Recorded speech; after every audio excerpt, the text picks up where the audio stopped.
Baiklah, selamat pagi peserta didik di mana saja berada, kelas 12. Pada pertemuan kali ini, setelah pelaksanaan penilaian tengah semester ganjil untuk tahun pelajaran 2020-2021, kita kembali bertemu dalam kegiatan pembelajaran online. Semoga menemukan kalian semua dalam keadaan sehat walafiat, selalu dalam lindungan Tuhan, tetap melaksanakan protokol COVID-19. Meskipun dalam kondisi seperti ini, Bapak yakin bahwa kalian tetap memiliki jiwa dan semangat belajar yang begitu luar biasa.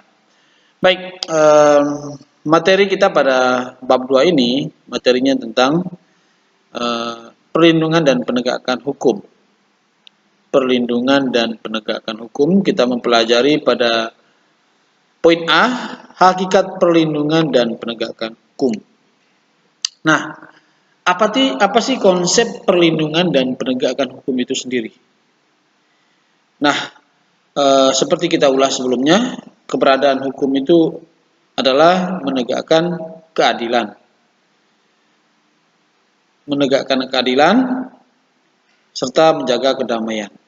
Nah, konsep perlindungan dan penegakan hukum yang pertama sekali dilihat adalah sasaran daripada hukum itu sendiri.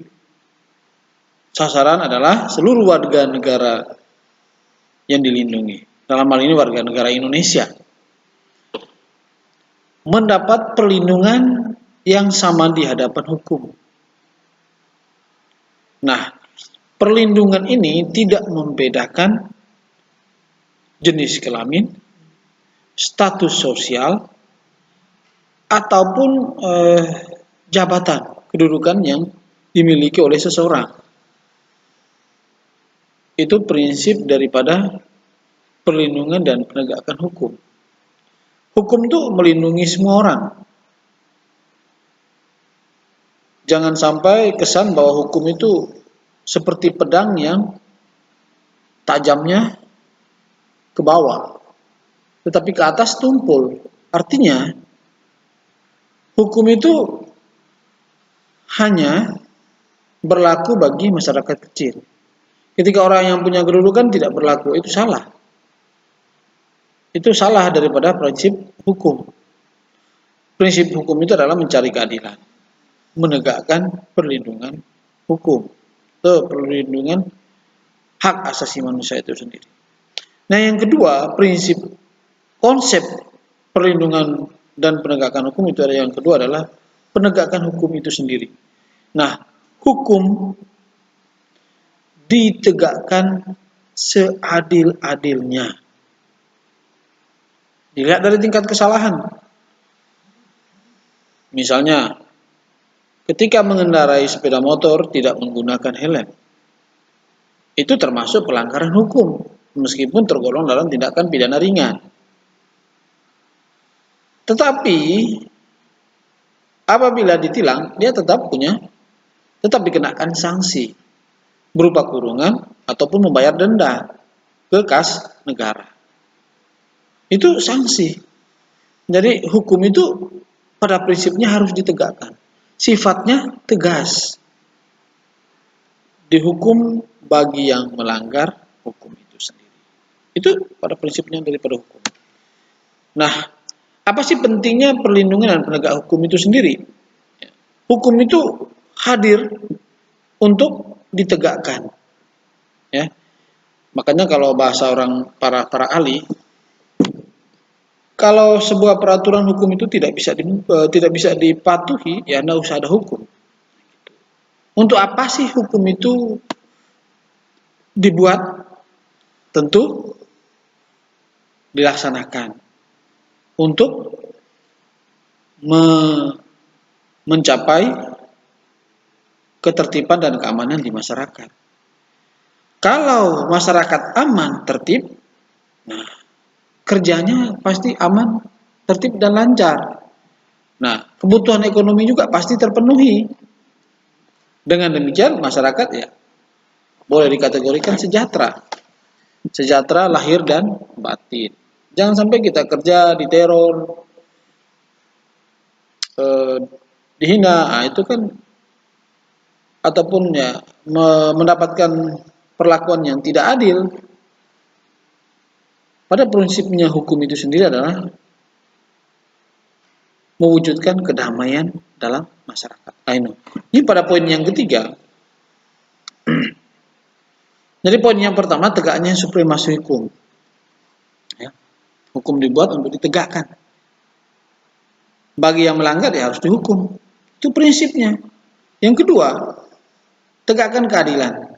Jangan sampai ada warga negara yang merasa dirugikan. Kalau mengalami diskriminasi, dilaporkan kepada penegak hukum supaya diadili. Supaya apa? Mendapat keadilan. Pembuktian kebenaran di pengadilan.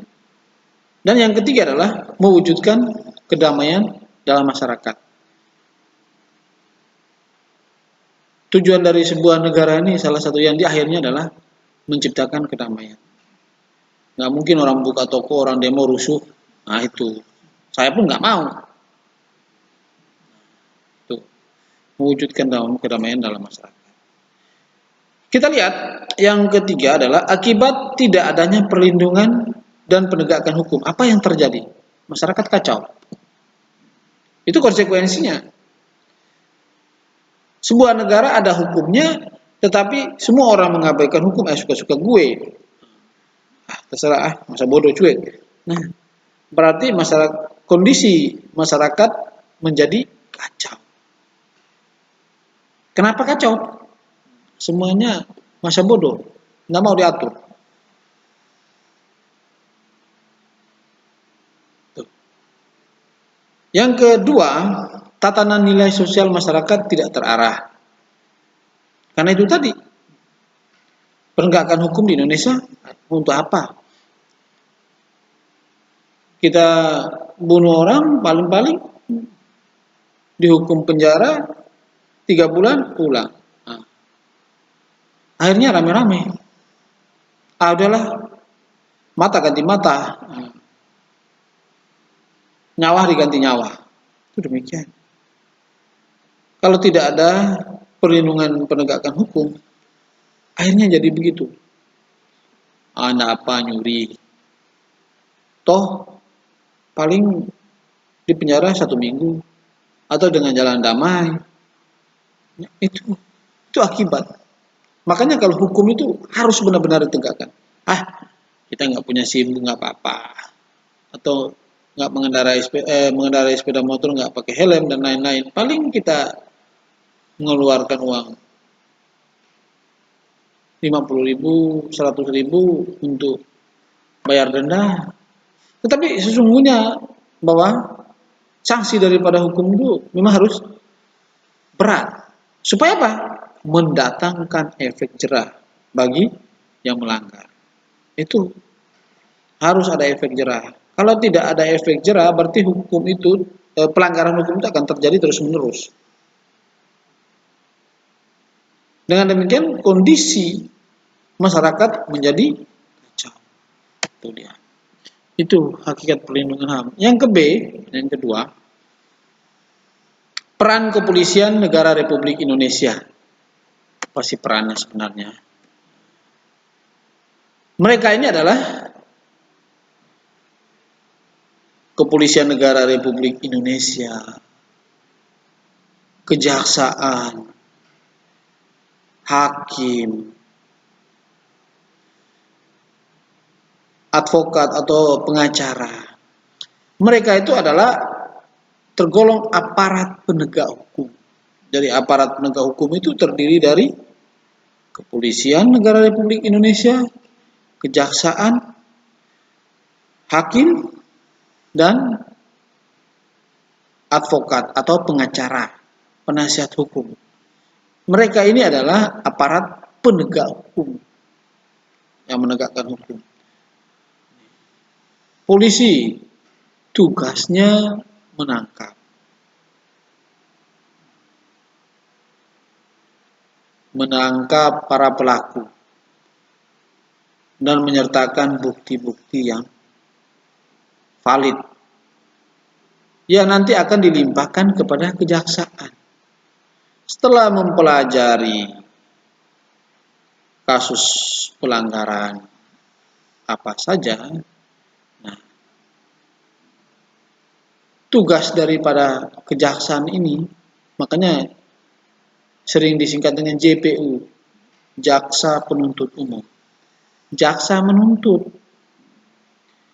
malah melakukan pelanggaran tindakan kriminal terbukti, dengan menyodorkan alat bukti di persidangan, maka dituntut misalnya 10 tahun penjara. Itu jaksa menuntut. Nah, hakim dengan berbagai pertimbangan dari tuntutan jaksa, itu hakim itu memutuskan. Jadi proses dalam sidang di pengadilan itu tidak semudah itu. Setelah melibatkan alat bukti dalam persidangan, keterangan para saksi, korban ataupun pelaku. Apa peran advokat? Advokat ini adalah kuasa hukum, pengacara. Dia boleh memberikan pembelaan kepada, dalam hal ini, terdakwa. Karena sudah diatur di dalam undang-undang bahwa terdakwa punya hak mendapatkan perlindungan hukum atau memiliki penasihat hukum, terlepas dari salah atau benarnya dia. Berdasarkan keterangan para saksi, dihubungkan dengan undang-undang, maka disinilah hakim. Tugas hakim adalah memutuskan seadil-adilnya berdasarkan hasil temuan dari sidang itu sendiri, alat bukti, keterangan para ahli, keterangan saksi, keterangan bisa juga korban atau keterangan terdakwa. Nah, hakim. Keputusan hakim bisa lebih tinggi ataupun bisa lebih rendah ataupun sama dengan tuntutan jaksa. Jaksa menuntut 10 tahun penjara. Hakim bisa 12 tahun penjara dengan pertimbangan. Ataupun bisa 8. Nah, gitu ya. Kira-kira begitulah mekanisme dalam persidangan. Sebenarnya ini kita bisa melakukan simulasi antar kelompok, kita melaksanakan sidang. Anda biasa mengikuti sidang di pengadilan, meskipun melalui televisi. Kita simulasi. Ada yang berperan sebagai jaksa, ada yang berperan sebagai saksi, ada yang berperan sebagai korban, ada yang berperan sebagai terdakwa, kuasa hukum, dan ada juga yang berperan sebagai hakim.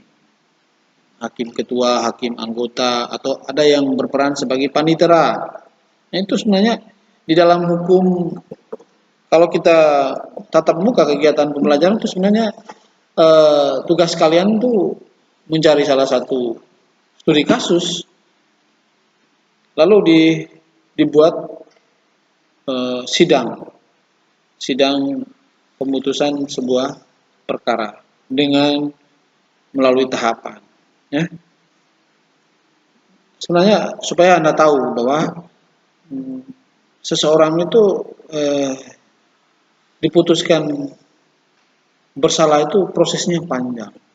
Jadi ketika seseorang melakukan pelanggaran tuh, makanya kita harus menggunakan, kalau di dalam hukum itu asas praduga tak bersalah. Ya, seseorang itu dinyatakan bersalah apabila sudah ada keputusan yang sah dari pengadilan. Kalau belum ada putusan yang sah, kita belum bisa menyatakan dia bersalah.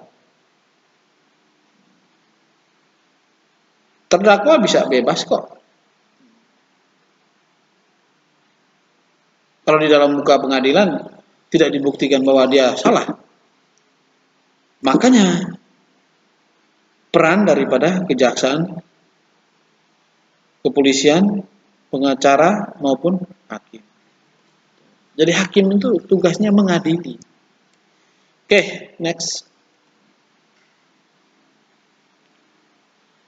Kita lihat. Nah, nih Pak Polisi. Peran polisi.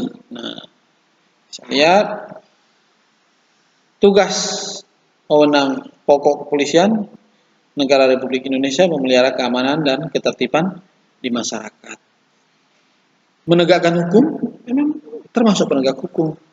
Memberikan perlindungan, pengayoman dan pelayanan kepada masyarakat. Melindungi, mengayomi dan melayani. Itu yang harus ada di dalam benak kepolisian negara Republik Indonesia. Nah, apa sih tugas-tugasnya?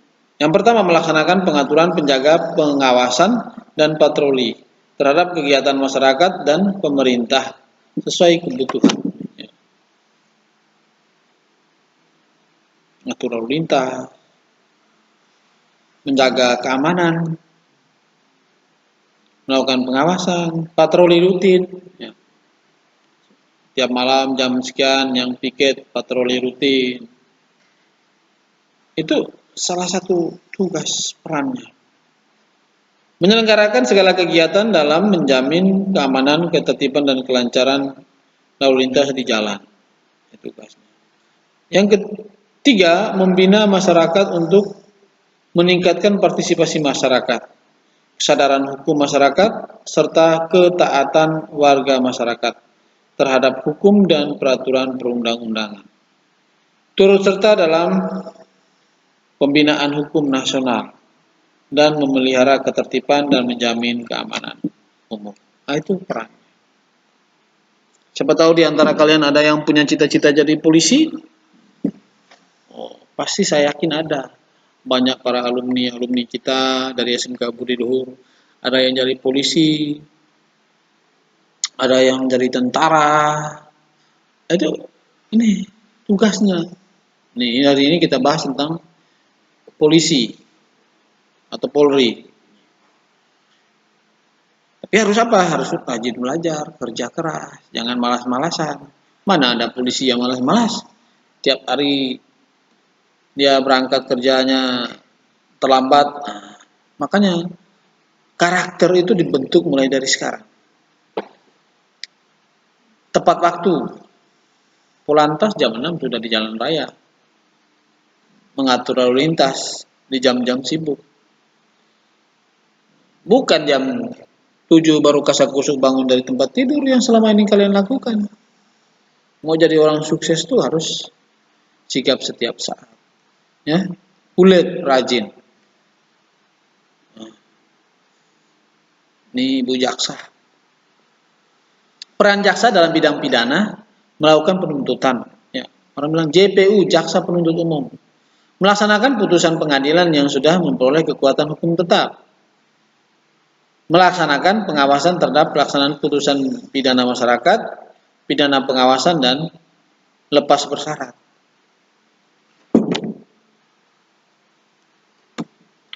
Yang keempat, melakukan penyidikan terhadap tindakan atau tindak pidana tentu berdasarkan undang-undang, melengkapi berkas perkara tertentu, dan untuk itu dapat melaksanakan pemeriksaan tambahan bersama penyidik sebelum dilimpahkan kepada pengadilan. Dari kepolisian, prosesnya dari kepolisian limpahkan berkas ke kejaksaan. Setelah selesai baru ke pengadilan. Dari pengadilan baru memutuskan. Nah, peran jaksa dalam bidang perdata dan tata usaha negara untuk ketertiban dan ketentraman umum, meningkatkan kesadaran hukum masyarakat, mengamankan kebijakan penegakan hukum, mengawasi peredaran barang cetakan, mengawasi aliran kepercayaan, mencegah penyalahgunaan atau penodaan agama, penelitian dan pengembangan hukum serta statistik. Nah, itu. Peran hakim. Seorang hakim harus memiliki nilai integritas.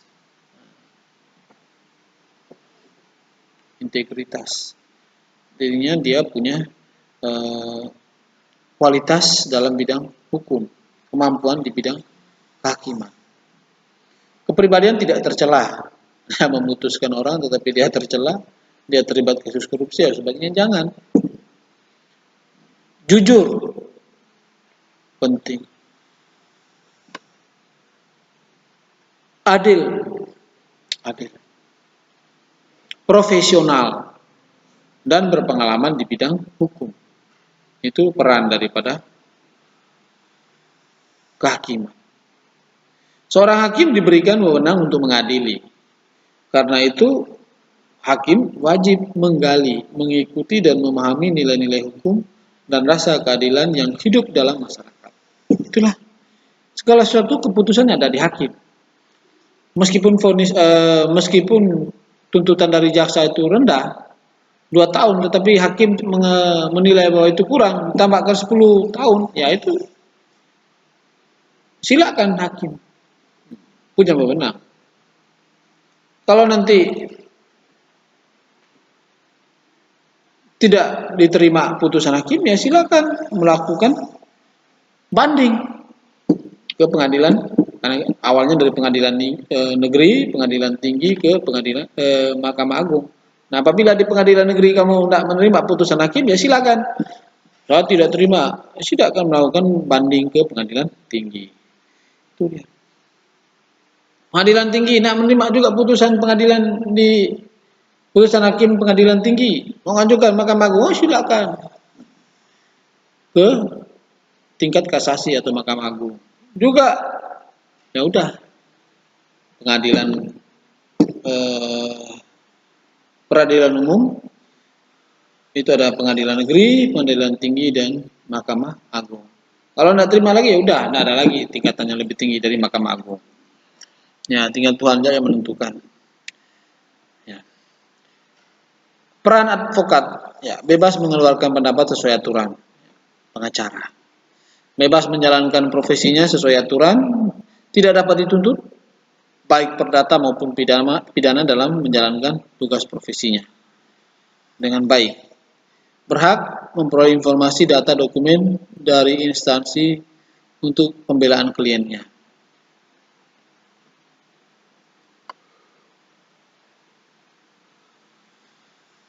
Tidak dapat diidentifikasi dengan kliennya dalam membela perkara klien oleh pihak yang berwenang dan atau masyarakat. Kewajiban dari advokat dilarang mendiskriminasi klien, wajib merahasiakan segala sesuatu yang diketahui dari kliennya, kecuali ada undang-undang yang menentukan. Dilarang memegang jabatan yang bertentangan dengan kepentingan tugas martabat profesinya. Advokat yang menjabat pejabat negara tidak melaksanakan tugas profesinya selama memangku jabatan. Ya, ada misalnya Bushro Mukodas itu sebelumnya adalah pengacara. Setelah itu dia menjadi ketua KPK, wakil ketua KPK. Nah, bagaimana? Tidak boleh menjadi pengacara. Setelah itu berhenti masa jabatan dari ketua KPK. Boleh tidak kembali ke advokat? Oh, silakan. Selama mereka menjadi pejabat negara, tugasnya advokat harus ditinggalkan terlebih dahulu. Ya. Itulah peran-perannya. Nah, praktik perlindungan dan penegakan hukum, bentuk pelanggaran hukum dan sanksinya, partisipasi kesadaran hukum, dan lain-lain. Nah, bentuk pelanggaran hukum dan sanksinya yang pertama di lingkungan keluarga, melanggar perintah orang tua, menonton acara televisi sampai larut malam, nah itu contoh pelanggarannya. Sekolah terlambat datang ke sekolah tiap hari, hampir tiap hari, ataupun sering terlambat, tidak mengerjakan pekerjaan rumah, ini sering terjadi pada peserta didik. Lingkungan masyarakat mangkir dari ronda malam, yang sudah terjadwal, mengganggu tetangga, bunyi musiknya keras-keras, orang sedang tidur istirahat. Di lingkungan bangsa dan negara melanggar rambu-rambu lalu lintas, dan yang kedua melakukan korupsi. Nah, itulah eh, contoh bentuk pelanggaran hukum dan sanksinya di lingkungan keluarga, sekolah, masyarakat, bangsa, dan negara. Oke, demikianlah penyampaian saya. Semoga ini bermanfaat buat kalian semua. Selamat pagi dan salam sejahtera untuk kita semua. Bye-bye.